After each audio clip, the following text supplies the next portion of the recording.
Председателката на Европската комисија Урсула фон дер Лајен денеска изјави дека новите планови на Европската унија за зајакнување на европската одбранбена индустрија и зголемување на воените капацитети би можеле да мобилизираат речиси 800 милијарди евра. Зборувајќи на пресконференцијата, фон дер Лајен најави дека Европската унија ќе предложи на земјите членки да им се обезбеди поголем фискален простор за инвестиции во одбраната, како и 150 милијарди евра заеми за такви инвестиции, со мобилизација на приватен капитал. Димни бомби, тепачки и општ хаос го означија почетокот на пролетната седница на српскиот парламент, објавија белградските медиуми. Тањук пренесува дека нередите избувнале кога пратениците од опозицијата се упатиле кон масата на председателката на парламентот Ана Брнабиќ, но собраниското обезбедување ги спречило да го направат тоа. После тоа, јави Тањук, опозиционерите запалија ракети и фрлија солзавец и развија транспарент на кој пишуваше Србија се крева за да го урне режимот.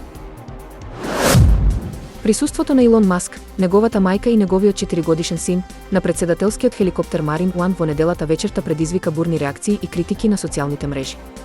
Специјалниот советник на Доналд Трамп не бил само за време на викендот во Маралаго со американскиот председател, туку тој ја задржал својата привилегирана позиција, враќајќи се со хеликоптер, кој слетал на јужниот тревник на Белата куќа во Вашингтон. Пресклубот во Белата куќа покажа дека по слетувањето, Доналд Трамп се симнал од хеликоптерот со таткото на Меланија, Виктор Кнавс.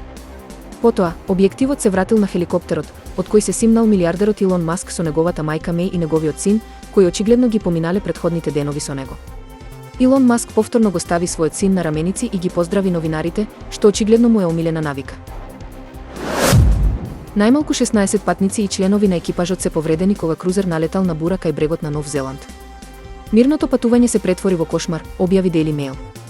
Крузерот Краун Принцес беше на средина на двонеделното патување кога најде на бура придружена со силни ветришта, што доведе до огромни бранови во близина на Милфорд Саунд на југозападниот дел од јужниот остров на Нов Зеланд.